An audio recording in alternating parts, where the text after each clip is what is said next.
السلام عليكم ورحمة الله تعالى وبركاته.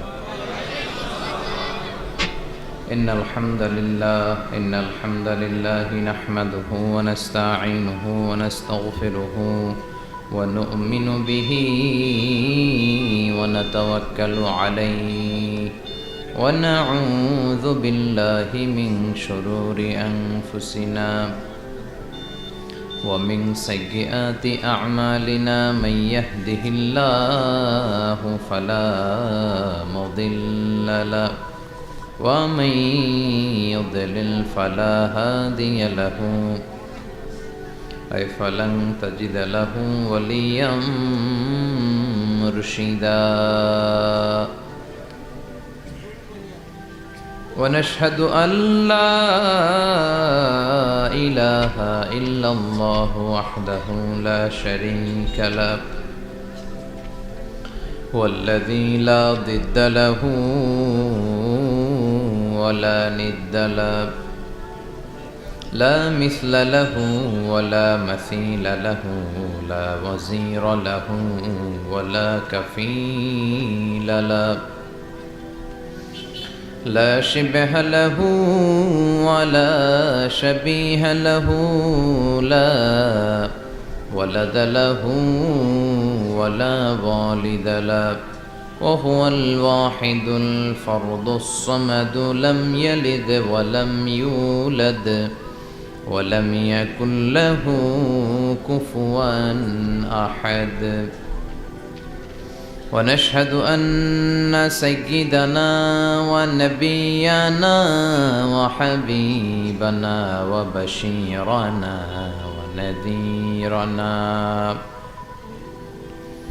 وطبيبنا وطبيب أرواحنا وحبيبنا وحبيب ربنا محمدًا عبد الله ورسوله أرسله بالحق بشيرا ونذيرا وداعيا إلى الله بإذنه وسراجا منيرا. أما بعد فقد قال الله تعالى في كلامه المجيد وفي فرقانه الحميد. أعوذ بالله من الشيطان الرجيم. بسم الله الرحمن الرحيم. والضحى والليل إذا سجى ما ودعك ربك وما قلى وللآخرة خير لك من الأولى ولسوف يعطيك ربك فترضى. إن الله وملائكته يصلون على النبي يا أيها الذين آمنوا صلوا عليه وسلموا تسليما. اللهم صل على محمد وعلى آل محمد كما صليت على إبراهيم وعلى آل إبراهيم إنك حميد مجيد.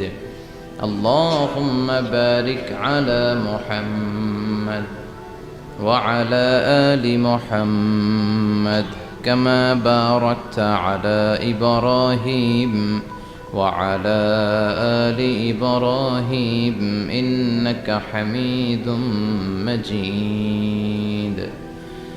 সকল প্রশংসার মালিককে, সে আল্লাহর জন্য পড়ছি আলহামদুলিল্লাহ। সবাই পড়ি রব্বানা লাকাল হামদ হামদান কাসীরান তাইয়্যিবান মুবারাকান ফীহি ইয়া রাব্বি লাকাল হামদু কামা ইয়ানবাগি লিজালালি ওয়াজহিকা ওয়া আযীমি সুলতানিকা লাকাল হামদু বিল ঈমান লাকাল হামদু বিল ইসলাম লাকাল হামদু বিল কোরআন। আমরা প্রশংসা করলাম কার? সব সময় প্রশংসা করতে হবে কার? কম কম না বেশি বেশি? প্রশংসা করলে খুশি হয় কে আর বেজার হয় কে? আমরা কার খুশি চাই? এজন্য আল্লাহ আমাদের শিখিয়ে দিয়েছেন যে তোমরা প্রতিদিন সালাতের শুরুতে পড়ো আলহামদুলিল্লাহি রাব্বিল আলামিন। সকল প্রশংসার মালিক কে? আল্লাহ বলেন সব প্রশংসার মালিক হচ্ছে আমি আল্লাহ, এমন আল্লাহ যিনি হচ্ছেন রব্বুল আলামিন।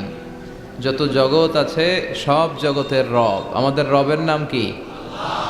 আমাদের কবরের প্রথম প্রশ্ন কি?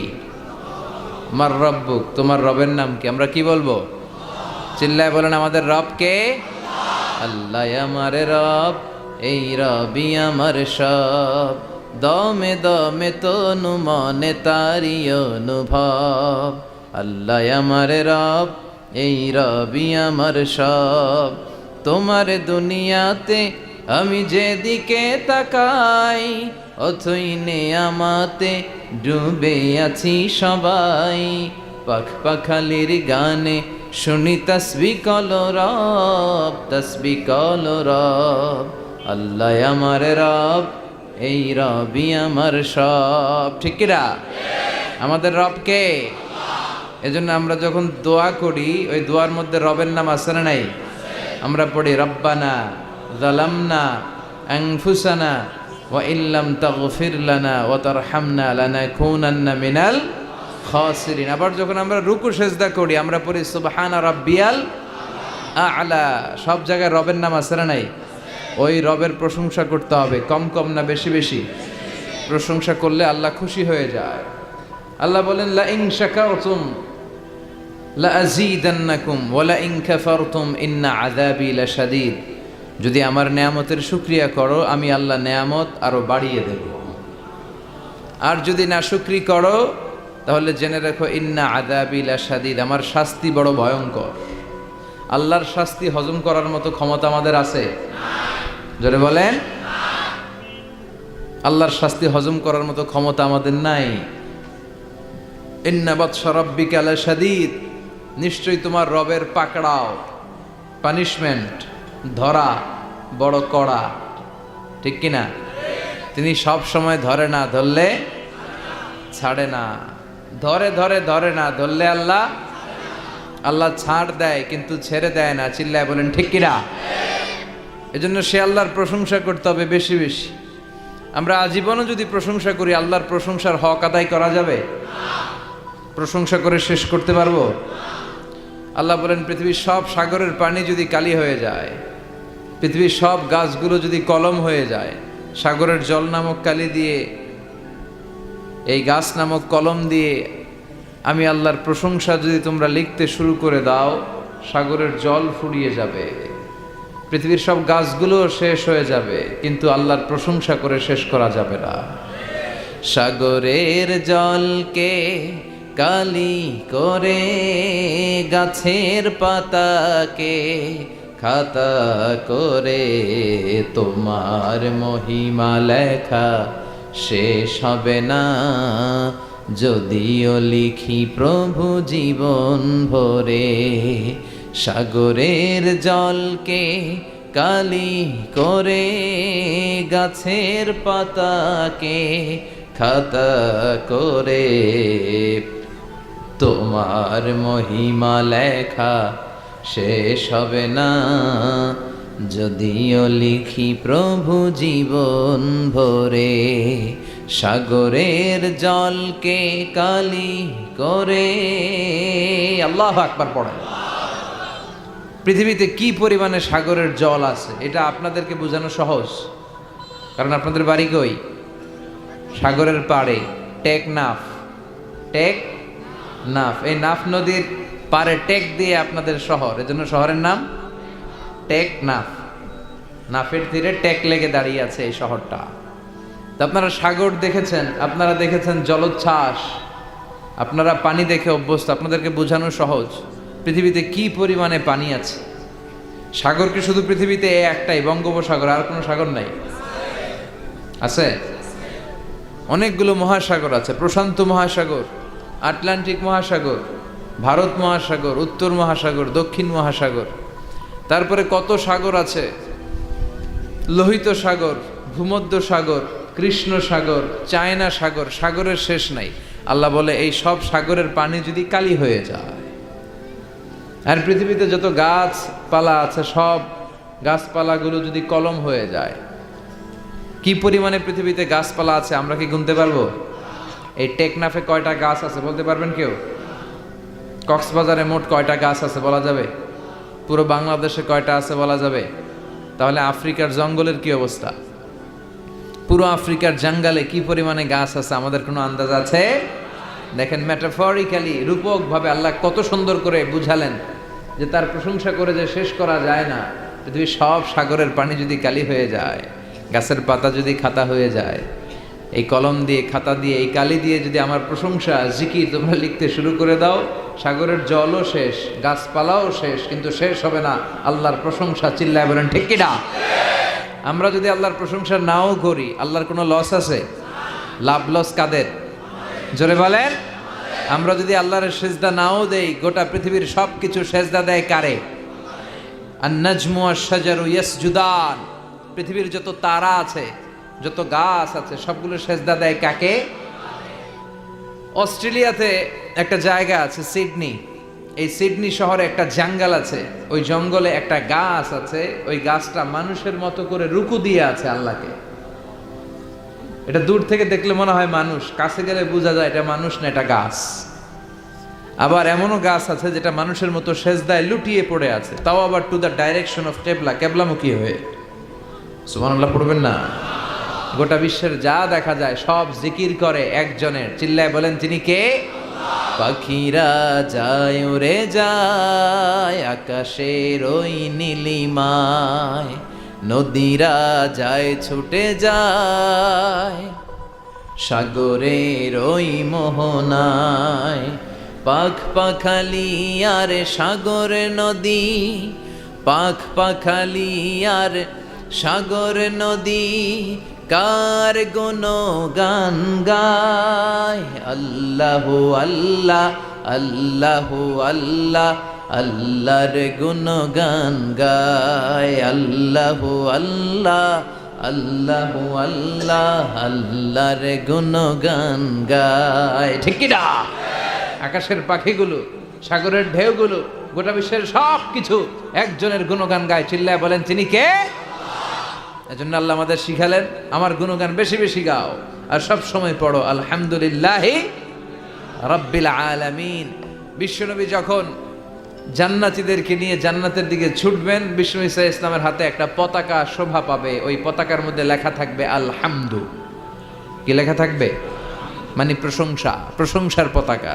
বিশ্বনবী সাল্লাল্লাহু আলাইহি ইসলাম সবচেয়ে বেশি আল্লাহর প্রশংসা করতেন, আল্লাহর শুকর গুজার হতেন। আর তিনি পড়তেন আল্লাহুম্মা জাআলনি সাবুরা ওয়া জাআলনি শাকুরা ওয়া জাআলনি ফি আইনি সাগীরা ওয়া ফি আ'য়ুনিন নাসি কাবীরা। এর মানে হলো আল্লাহ আপনি আমারে ধৈর্যশীল বানান, আপনি আমারে শুকর গুজার বান্দা বানান। আল্লাহ আমার চোখে আপনি আমারে ছোট বানান, গোটা বিশ্বের মানুষের চোখে আপনি আমারে বড় বানান। পড়েন আমিন। এজন্য সবসময় শুকরিয়া করতে হবে কার? করলে আমাদের লাভ না লস? বেশি বেশি শুকরিয়া করতে রাজি আছেন তো? আসুন আওয়াজ করে আমরা পড়ি আলহামদুলিল্লাহ। আল্লাহ আমরা যেন বেশি বেশি তোমার শুকরিয়া করতে পারি, তুমি তৌফিক দাও। 14তম ঐতিহাসিক তাফসীরুল কোরআনের প্রোগ্রাম। স্থান হচ্ছে সুফিয়া নুরিয়া দাখিল মাদ্রাসা ময়দান। আমাকে রেখেছেন প্রধান মুফাসসির ডক্টর আল্লামা। এগুলো আর লিখবেন না, এতটুকুই ভালো। বিশ্বনবীর নামের আগে কোনো উপাধি আছে? ডক্টর আল্লামা মোহাম্মদ সাল্লাল্লাহু আলাইহি ওয়াসাল্লাম, এরকম না, শুধু মুহাম্মদ সাল্লাল্লাহু আলাইহি ওয়াসাল্লাম। এজন্য এতটুকুই যথেষ্ট, এই ডক্টর আল্লামা অতিরিক্ত লাগানোর দরকার নেই। তো আমাদের সমস্যাগুলো নিয়ে কথা বলা দরকার, কিন্তু আমাদের এত সমস্যা, সর্ব অঙ্গে ব্যথা, ওষুধ দিব কোথা? কথা বলেন। দেশের উপর থেকে শুরু করে নিচ পর্যন্ত সব জায়গায় দুর্নীতি আছে না নাই? ঘুষ আছে না নাই? টেকনাফে নাই? টেকনাফেও আছে। এই ঘুষ দুর্নীতি এগুলো বন্ধ হোক, আমরা চাই কি চাই না? যদি বন্ধ করতে চাই তাহলে একটা কিতাবের দিকে ফিরে আসতে হবে। কিতাবটার নাম, এটার নাম আল কোরআন। এই কিতাব থেকে প্রেসক্রিপশন নিতে হবে। অসুস্থ হলে যেমনি আমরা এমবিবিএস ডক্টরের শরণাপন্ন হয়ে প্রেসক্রিপশন নেই, তেমনি এই ঘুণে ধরা সমাজটাকে ঠিক করতে হলে যেই বই থেকে প্রেসক্রিপশন নিতে হবে সেই বইয়ের নাম কি? কোরআন। এই বই থেকে প্রেসক্রিপশন না নিলে আপনার জীবন সুন্দর হবে না। এই বই থেকে প্রেসক্রিপশন না নিলে আপনার ফ্যামিলি সুন্দর হবে না। এই বই থেকে প্রেসক্রিপশন না নিলে আপনার সমাজ সুন্দর হবে না। এই বই থেকে প্রেসক্রিপশন না নিলে শুধু দুদক, দুর্নীতি দমন কমিশন দিয়ে দুর্নীতি বন্ধ করা যাবে না। এই বই থেকে প্রেসক্রিপশন নিতে হবে। যতদিন এই বই থেকে আমরা প্রেসক্রিপশন না নেই, এই ঘুণে ধরা সমাজকে ঠিক করা যাবে না। সমাজের অসঙ্গতি, টেন্ডারবাজি, চাঁদাবাজি, হত্যা, গুম এগুলো বন্ধ করা যাবে না। চিৎকার করে বলেন ঠিক কিনা? কারণ this book is a problem solving methodology. এই বইটা সব ধরনের সমস্যার সমাধান করে দেয়। আমাদের জীবনে সমস্যা আছে না নাই? যখনই সমস্যায় পড়বেন, যে বইটা খুলবেন বইটার নাম সমাধান আছে না নাই?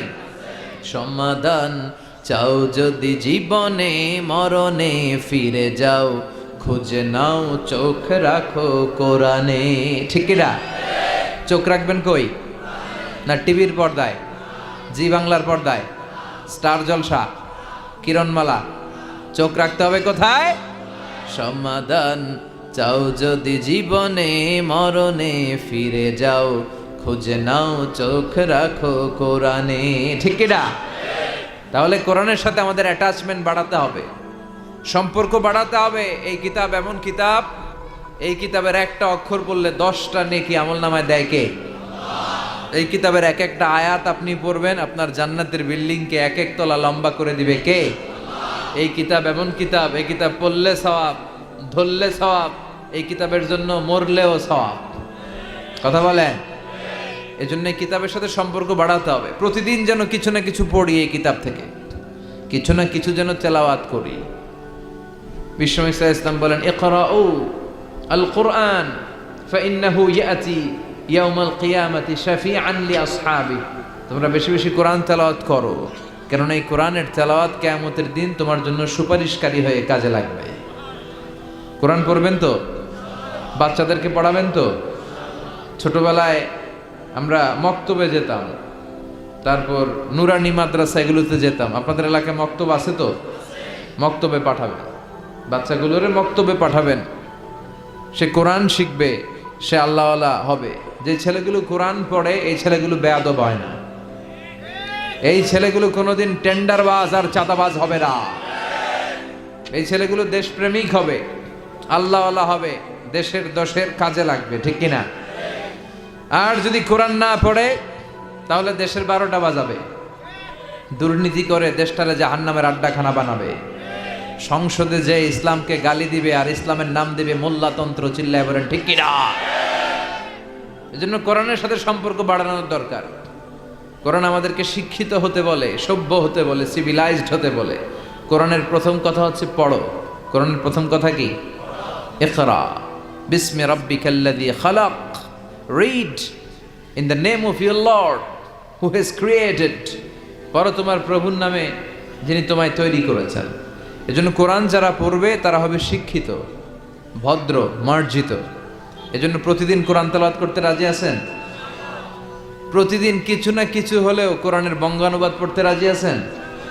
এটা খুব জরুরি। মাতৃভাষায়, আমি সব জায়গায় বলার চেষ্টা করি যে মাতৃভাষায় কোরআন পড়তে হবে, কোরআনের বঙ্গানুবাদ পড়তে হবে। তবেই জানা যাবে যে এই কোরআনে আল্লাহ আমাদের জন্য কি বলেছেন। যা বলার আল্লাহ সব বলে দিয়েছেন, নতুন করে আর কিছু বলবে?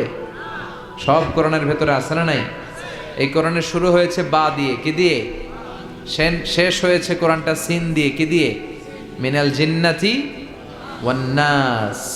এই যে সিন, বা আর সিন মিলালে কি হয়? বাস। এবার বাসে চড়ে কক্সবাজার চলো। হ্যাঁ, এই বাস মানে এনাফ, বাস মানে যথেষ্ট। কেমন যেন আল্লাহ বুঝাতে চাইলেন সূরা ফাতিহা থেকে শুরু করে নাস পর্যন্ত যা দিলাম এটাই তোমাদের জন্য বাস, যথেষ্ট। হেদায়েতের জন্য নতুন কিছু লাগবে না। এই জন্য কোরআন and Sunnah hour way to জান্নাহ। এই কোরআন এবং বিশ্বনবীর সুন্নাহ এটাই আমাদেরকে জান্নাতে নিতে পারে, ঠিক কি না? আসুন কোরআন সুন্নাহ আমরা চর্চা করি, আমরা পড়াশোনা করি আর নিজেদেরকে আলোকিত করি। কোরআন পড়লে আপনাকে আলোকিত করবে কে? এই কোরআনে আলো আছে না নাই? এই কোরআনের নাম দিয়েছেন আল্লাহ নূর। কি নাম দিয়েছেন? কিতাবুন আনজালনাহু ইলাইকা লিতুখরিজান নাস মিনাজ-যুলুমাতি ইলান নূর। ও Muhammad, my beloved messenger, I've revealed this holy and sacred book unto you in order to lead the mankind out of darkness into the light.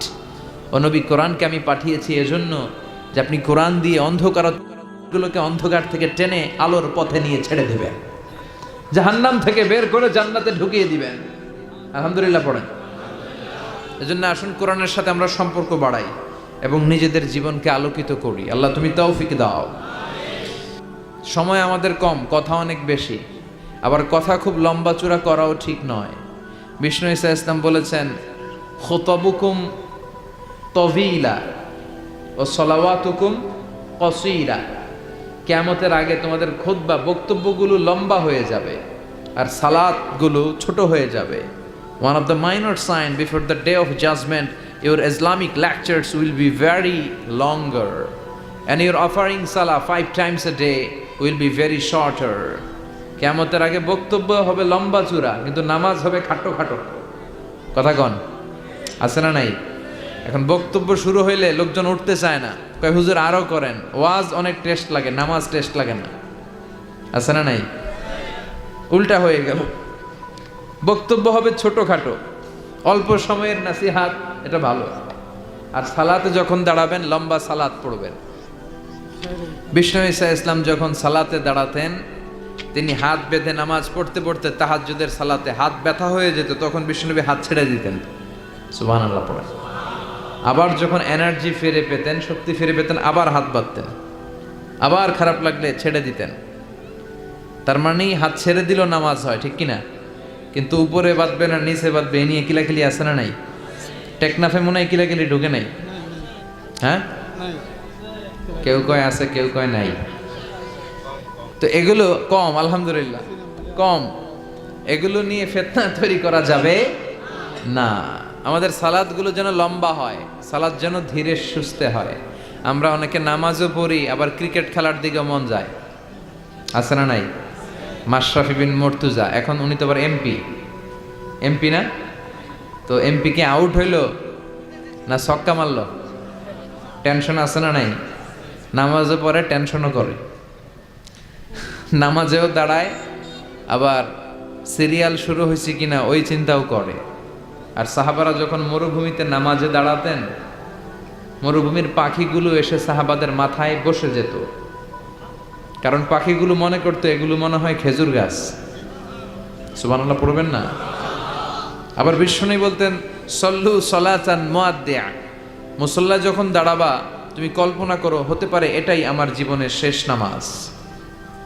Perform the Salah as if this is your last and final prayer. প্রত্যেক নামাজের জন্য মুসল্লা যখন দাঁড়াবেন একটু ভাববেন আর মনে করবেন হতে পারে এটা আমার জীবনের শেষ চান্স। এরপরে হয়তো আল্লাহকে সেজদা দেওয়ার সুযোগ আমি নাও পেতে পারি, ঠিক কিনা? হুট করে দুর্ঘটনা ঘটে যেতে পারে না? হ্যাঁ, কেউ যদি বোমা মেরে বসে একটা, সব শেষ। এই যে নিউজিল্যান্ডে গুলি মেরে কি করছে দেখছেন?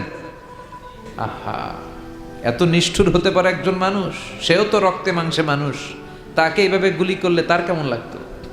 50 জনের মতো মুসল্লিকে, মুসলিম নারী এবং পুরুষকে সে লাইভ শুটিং করে ঝাঁঝরা করে দিয়েছে। এই ভিডিও সে আবার ফলাও করে প্রকাশ করেছে সোশ্যাল মিডিয়াতে। আল্লাহ এগুলোর তুমি হেদায়েত দাও। আজকে কোনো মুসলমান যদি করতো, পৃথিবীর সব মিডিয়াগুলো ফলাও করে প্রকাশ করতো টেররিস্ট অ্যাটাক। আর খ্রিস্টানরা যদি এই কাজ করে, কয় মানসিক রোগী। কি কয়? কয় হেতে পাগল। এতে কি? আর মুসলমানরা করলে টেররিস্ট অ্যাটাক, জঙ্গি। ঠিক কিনা? জঙ্গিদের কোনো ধর্ম নাই, সন্ত্রাসীদের কোনো ধর্ম নাই। সন্ত্রাস এটাই তার ধর্ম। কথা বলেন। ভিডিও গেমস খেললে যেভাবে মারে, ছোট বাচ্চারা যে ভিডিও গেমস খেলে সে এইভাবে আমাদের ভাই বোনদেরকে মেরেছে। যারা এখানে প্রাণ হারালো, আল্লাহ তুমি তাদেরকে শাহাদাতের সর্বোচ্চ মর্যাদা নসিব করো। দেখেন গোটা বিশ্বব্যাপী এখন কি বলে এই লোকের ব্যাপারে। আজকে মুসলমান করলে গোটা বিশ্ব কেঁপে যেত। মুসলমানদের রক্তের এখন কোনো দাম নাই। একটা কুকুরের দাম আছে কিন্তু মুসলমানের দাম নাই। চিল্লা এখন ঠিক কিনা?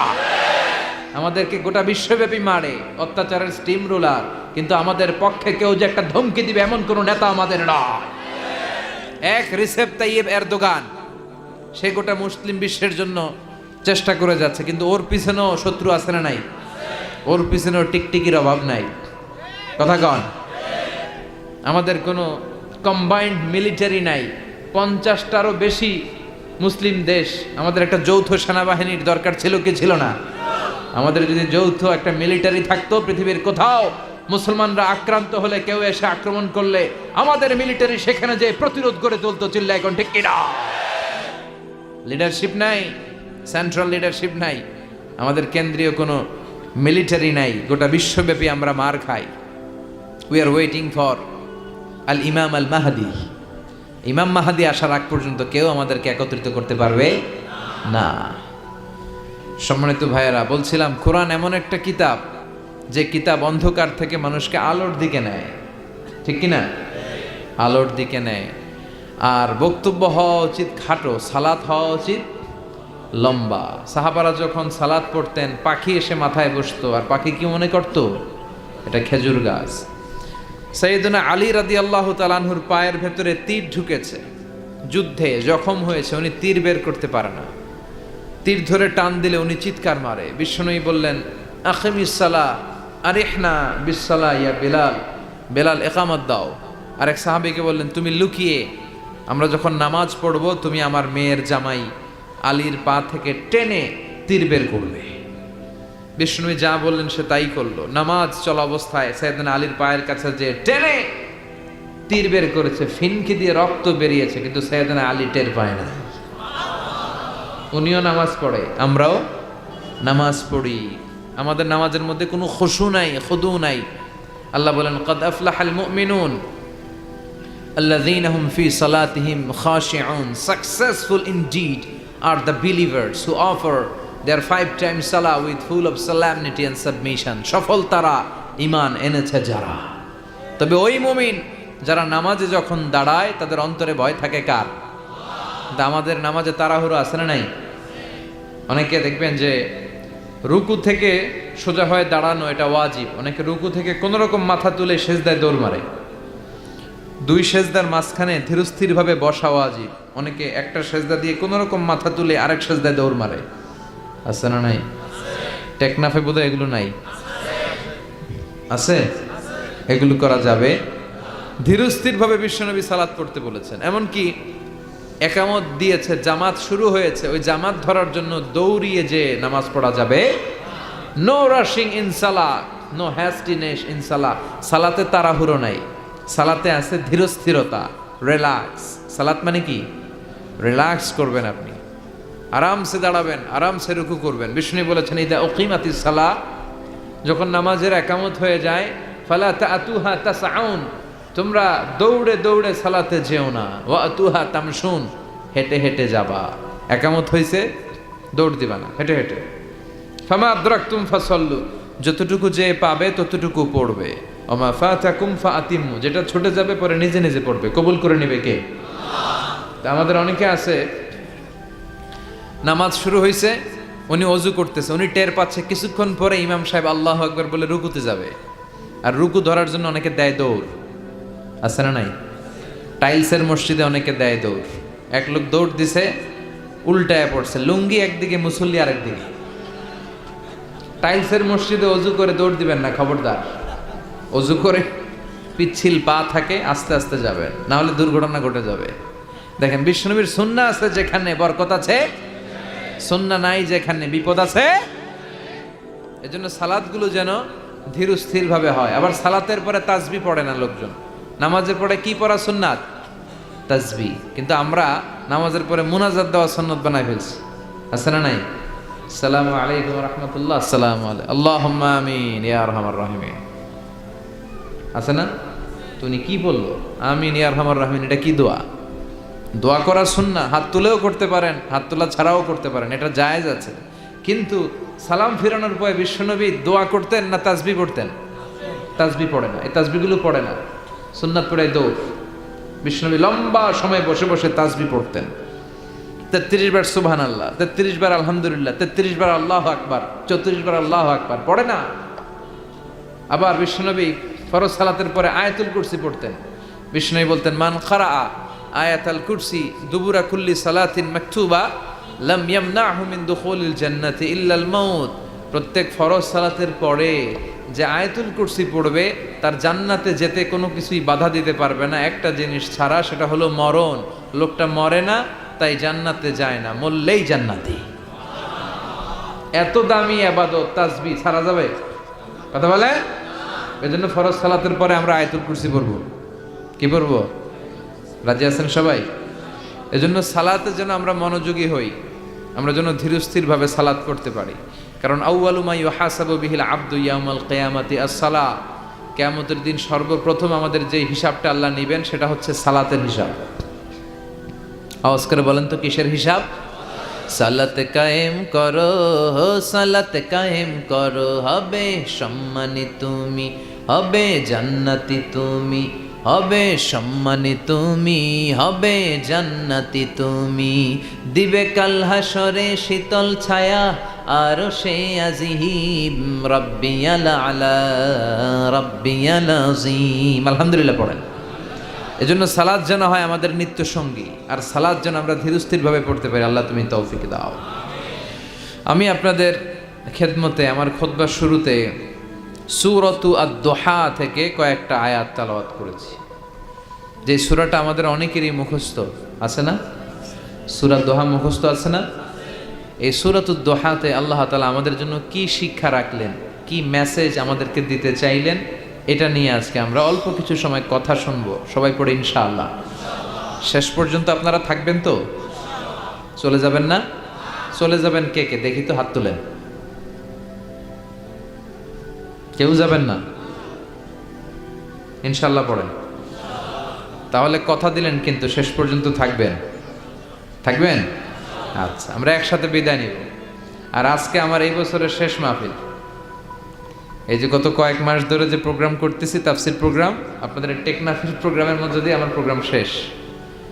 তো এই জন্য আসুন আমরা সূরাতু আদ-দুহা, এই সূরার ভেতরে আল্লাহ তাআলা আমাদেরকে কি মেসেজ দিতে চাইলেন, তথ্য উপাত্ত দিতে চাইলেন, শিক্ষা আমাদের জন্য রাখলেন, আমরা দেখার চেষ্টা করি।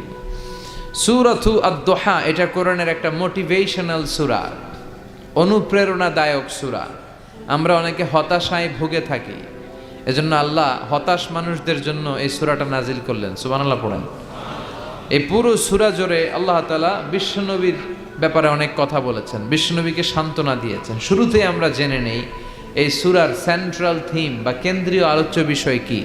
এই সূরার কেন্দ্রীয় আলোচ্য বিষয় হচ্ছে হতাশ হওয়া যাবে না। মুমিন কখনো হতাশ হয়? ভরসা রাখে কার উপর? লা তাইআসু মির রাউহিল্লাহ ইন্নাহু লা ইয়াইআসু মির রাউহিল্লাহি ইল্লাল কওমুল কাফিরুন। তোমরা নিরাশ হয়ে যেও না, হতাশ হবে না। কাফেররা, মুশরিকরা, নাস্তিকরা ছাড়া কেউ হতাশ হয় না। মুমিনরা কখনো নিরাশ হয় না, কারণ মুমিনের ভরসার আর আশার একটা জায়গা আছে না নাই? মুমিনের আশার জায়গাটার নাম কি? চিল্লায় বলেন। আমরা বিপদে পড়লে বিপদ থেকে মুক্ত করে কে? অসুস্থ হলে সুস্থ করে কে? কেউ যেটা পারে না পারে কে? কেউ যেটা দেখে না দেখে কে? কেউ যেটা দেয় না দেয় কে? সে আল্লাহ বললেন এই সূরার ভেতরে আমি তোমাদের জন্য অনুপ্রেরণা রেখেছি। এই সূরার কেন্দ্রীয় কথা হচ্ছে হতাশ হবে না, নিরাশ হবে না, হাল ছেড়ে দিও না, ভরসা রাখো। কার উপর? চিল্লায় বলেন কার উপর? মুমিন কখনো হতাশ হয়? Every time You feel like you cannot go on. You feel so lost that you are so alone. Don't despair and never lose hope, 'cause Allah is always by your side. Inshallah, inshallah, inshallah, you will find your way. Inshallah, inshallah, inshallah, you will find your way. Every time you feel like you cannot go on, you feel so lost that you are so alone. Don't despair and never lose hope, 'cause Allah is always by your side. Inshallah, inshallah, পড়েন, inshallah, you will find your way. Inshallah, inshallah, inshallah, you will find your way. আলহামদুলিল্লাহ পড়েন। Never lose hope, আশা ছেড়ে দিও না, ভরসা রাখো একজনের উপর। তিনি কে? You will find your way. তুমি তোমার রাস্তা খুঁজে পাবে, আর তোমাকে রাস্তা দেখাবে কে? এই সূরাটা যারা হতাশ তাদের জন্য আশার আলো হয়ে, আশার মশাল হয়ে জ্বলতে থাকবে কিয়ামত পর্যন্ত, ঠিক কিনা? আমরা কখনো হতাশ হই না, আমরা কখনো নিরাশ হই না, আমরা কখনোই হাল ছেড়ে দেই না, আমরা ভরসা রাখি একজনের উপর। তিনি কে? এই সূরার ভেতরে আল্লাহ আমাদেরকে অনুপ্রেরণা জাগালেন, মোটিভেশন দিলেন। এটা মোটিভেশনাল সূরা। দেখবেন এই সূরাটা পড়লে আপনি আরো উজ্জীবিত হবেন। আপনার মনে হবে যে আমার কেউ না থাক, আমার আছে কে? উনি থাকলেই চলবে, ঠিক কিনা? তিনি আমাদের ওয়াকিল, তিনি আমাদের কাফিল, তিনি আমাদের ওয়ালি, তিনি আমাদের গার্ডিয়ান, তিনি আমাদের অভিভাবক, আর তিনি থাকলেই চলবে, আর কাউকে লাগবে না। এই সূরাটা নাজিলের একটা ব্যাকগ্রাউন্ড আছে, শুনবেন। শানে নজুল, কোন প্রেক্ষাপটে এই সূরাটা নাজিল হলো, তাফসীর বোঝার আগে আগে ওইটা জানার দরকার আছে না নাই? এটা মাক্কি সূরা। এই সূরাটা কি সূরা? মাক্কি সূরা। মক্কায় যখন বিশ্বনবীর কাছে কোরআনের আয়াত নাজিল হতে লাগলো, বিশ্বনবী এই আয়াতগুলো মানুষের কাছে পৌঁছে দিতে লাগলেন, শেয়ার করতে লাগলেন। যাই নাজিল হয় বিশ্বনবী শেয়ার করে। সকালে নাজিল হলে শেয়ার করে, দুপুরে নাজিল হলে শেয়ার করে, রাতে নাজিল হলে শেয়ার করে। কিন্তু হঠাৎ করে কোরআন নাজিল হওয়া বন্ধ হয়ে গেল। বন্ধ করে দিলেন কে? এখন কোনো আয়াত নাজিল হয় না, বিশ্বনবী শেয়ার করতেও পারে না। বিশ্বনবী চুপচাপ, কারণ বিশ্বনবী মন গড়া কিছু বলেন না। আল্লাহ বলেন, ইয়া আইয়ুহার রাসূল বাল্লিগ মা উনজিলা ইলাইক, যা নাজিল হয় আপনি পৌঁছে দেন। বিশ্বনবী পৌঁছে দিতেন, কিন্তু এখন আর নাজিল হয় না। বিশ্বনবী কোরআনের আয়াত নাজিল করা বন্ধ করে দিলেন। বিশ্বনবী বিপদে পড়ে গেলেন। বিশ্বনবী মনে মনে ভাবলেন, কি রে, আয়াত নাজিল হয় না কেন? কোনো বর্ণনায় এসেছে 1 মাস, কোনো বর্ণনায় এসেছে 3 মাস, কোনো বর্ণনায় এসেছে 6 মাস। বিশ্বনবীর কাছে কোরআনের একটা আয়াতও নাজিল হয় নাই। এই অবস্থা দেখে কাফির মুশরিকরা হাসাহাসি শুরু করে দিল। তারা বলতে লাগলো, মুহাম্মদ, তোমার আল্লাহ তোমারে ভুলে গেছে, তোমার আল্লাহ তোমারে ছেড়ে দিয়েছে। তা না হলে তোমার কাছে কোরআনের আয়াত আসে না কেন? এতদিন তো খুবই পটর পটর করেছো, আয়াত আসলে আম করে শোনাইতে, এখন পারো না কেন? বিশ্বনবীর কাছে কোরআনের আয়াত আসে না। বিশ্বনবীর চাচি আবুল আহাবের স্ত্রী উম্মে জামিল বলতে শুরু করলো, মুহাম্মদ, তোমার শয়তান তোমার কাছে আসে না, আসে না। তিনি শয়তান দ্বারা সাইয়েদনা জিব্রাইলকে বুঝিয়েছেন যে মুহাম্মদ, তোমার কাছে জিব্রাইল আর আসে না, আল্লাহ তোমারে ভুলে গেছে। নাউজুবিল্লাহ পড়েন। এই পরিস্থিতিতে বিশ্বনবী খুব হতাশ হয়ে গেলেন, বিমর্ষ হয়ে গেলেন, আর মনে মনে ভাবলেন, কি রে, আসলেই কি আল্লাহ আমারে ভুলে গেল? আমার কোনো ভুল হচ্ছে না তো, আমি কোনো অন্যায় করি নাই তো, আল্লাহ কোরআনের আয়াত নাজিল করা বন্ধ করলো কেন? বিশ্বনবী হতাশ হলেন, বিশ্বনবী নিরাশ হলেন। বিশ্বনবীর হতাশা আর নিরাশাকে কাটিয়ে দেওয়ার জন্য এই সূরাটাকে নাজিল করলো কে? রব্বুল আলামিন তখনই নাজিল করে দিলেন আর বললেন, ওয়াদ-দুহা والليل إذا سجى ما ودعك ربك وما قلى وللآخرة خير لك من الأولى سبحان الله পড়ে আল্লাহ নাজিল করলেন ওয়াদ-দুহা দুহা মানে আলো দুহা মানে কি আলো আল্লাহ বললেন ওয়াদ-দুহা নবী আলোর শপথ ওয়াল-লাইলি ইযা সাজা আর অন্ধকারের শপথ মানে রাত্রির শপথ যখন রাত্রিটা নিঝুম হয় হয় নিস্তব্ধ সুবহানাল্লাহ পড়ে আল্লাহ বললেন নবী আলোর শপথ ওয়াদ-দুহা আলো আলোর শপথ আশার আলো সম্ভাবনার আলো ও নবী আমি আলোর শপথ কাটলাম আল্লাহ তাআলা আলোর কসম কাটলেন আবার আল-লাইল দ্বারা অন্ধকারের কসম কাটলেন আর বোঝাতে চাইলেন নবী আলো আর অন্ধকার দুইটারই দরকার আছে ঠিক কিনা সব সময় যদি আলো থাকে 24 ঘন্টায় যদি সূর্যের আলো থাকে ভালো লাগবে ঘুমানো যাবে আবার সব সময় যদি অন্ধকার থাকে তাহলে দিনের বেলা কাজ করা যাবে তার মানে আলোরও যেমনি দরকার অন্ধকারেরও দরকার আছে না নাই আলো দ্বারা রব্বুল আলামিন ওহীর আগমনকে বুঝালেন অন্ধকার দ্বারা রব্বুল আলামিন ওহীর অনুপস্থিতিকে বুঝালেন আর বুঝাতে চাইলেন নবী যেমনি সব সময় আলো থাকলে ভাল লাগে না মাঝে মাঝে অন্ধকারের দরকার তেমনি সব সময় ওহী নাজিল করলে আপনার পক্ষে এটা মেনে নেওয়া সহ্য হবে না তাই মাঝে মাঝে ওহী বন্ধ রেখে আপনাকে একটু বিশ্রামও দেয়া দরকার সুবহানাল্লাহ ও নবী আমি তো ইচ্ছা করে ওহী নাজিল বন্ধ রেখে দিয়েছি কারণ সব সময় ওহী রিসিভ করা এটা আপনার জন্য কষ্ট হয়ে যাবে সব সময় ওহী আসলে এই কোরআনকে রিসিভ করতে করতে আপনি দুর্বল হয়ে যাবেন কারণ কোরআন তো সাধারণ কোনো কথা নয় এটা কার কথা এই কোরআনের বাণীগুলো কার সূর্যের আলোর যেমনি তেজ আছে কোরআনেরও তেজ আছে না নাই সূর্যের ভেতরে যেমনি কিরণ আছে কোরআনের ভেতরে কিরণ আছে না নাই আল্লাহ বললেন লাউ আনজালনা هذا القرآن على جبل لرأيته خاشعا متصدعا من خشية الله ও নবী কোরআনকে মানুষের উপর নাজিল না করে বিশাল বিশাল বড় বড় পাহাড়ের উপর যদি আমি নাজিল করতাম আপনি দেখতেন কোরআনের ভায়ার ভরে পাহাড় বড় বড় পাহাড়গুলো ভেঙে ভেঙে চূর্ণ বিচূর্ণ হয়ে খান খান হয়ে গিয়েছে গো নবী সুবহানাল্লাহ পড়ে এটা সাধারণ কিতাব নয় এটা পাওয়ারফুল কিতাব এই আয়াতের ওহীর একটা পাওয়ার আছে কোরআন রিসিভ করতে বিশ্বনবীর যে কত কষ্ট হয়েছে বুখারীর বর্ণনা মা আয়েশা বলেন প্রচন্ড শীতের রাতে কিসের রাতে শীতের রাতে যখন বিশ্বনবীর কাছে কোরআনের আয়াত নাজিল হতো মা আয়েশা বলেন আমরা কম্বল গায়ে দিয়ে রাখতাম শীতে